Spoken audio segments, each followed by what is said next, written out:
Assalamualaikum warahmatullahi wabarakatuh. Saya Yuki Syahla Lorenza dengan NIM 191520117. Pada kesempatan kali ini saya akan membahas pembahasan mengenai teori dan pendekatan manajemen modern.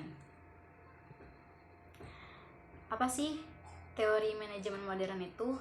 Teori yang telah dikembangkan sejak tahun 1950 ini mengemukakan bahwa organisasi bukanlah suatu sistem tertutup yang berkaitan dengan lingkungan yang stabil, tetapi organisasi adalah suatu sistem terbuka yang harus menyesuaikan diri dengan perubahan-perubahan lingkungannya. Dengan kata lain, konsep daripada teori ini bersifat fleksibel dengan perkembangan dunia.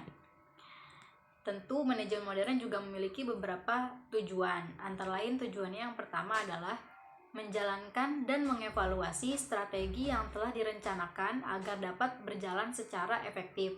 Yang kedua, melakukan peninjauan kembali terhadap implementasi fungsi manajemen serta kinerja para anggota dalam melaksanakan tugasnya. Yang ketiga, memperbaharui strategi pelaksanaan fungsi manajemen agar tetap dapat mencapai target jika dalam pelaksanaannya ditemukan tantangan-tantangan tertentu. Dan yang terakhir, melakukan peninjauan kembali terhadap kekuatan, kelemahan, serta ancaman pada organisasi. Tahap perkembangan manajemen modern.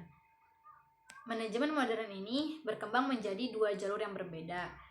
Jalur yang pertama yaitu pengembangan dari aliran hubungan manusiawi yang disebut sebagai perilaku organisasi. Dan jalur yang kedua yaitu pengembangan dari manajemen ilmiah yang disebut sebagai aliran kuantitatif. Sejarah manajemen modern. Manajemen modern ini ada sejak tahun 1950.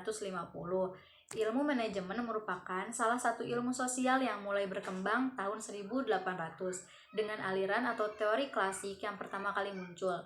Perkembangannya teori klasik dengan banyak tokoh dan pandangan masih memunculkan ketidakpuasan bagi sekelompok dan tokoh yang lain sehingga muncul aliran baru yaitu neoklasik. Dengan seiring perkembangan juga perubahan kebutuhan yang serba cepat, praktis dan efisien, muncullah kembali aliran atau teori baru yaitu manajemen modern ini.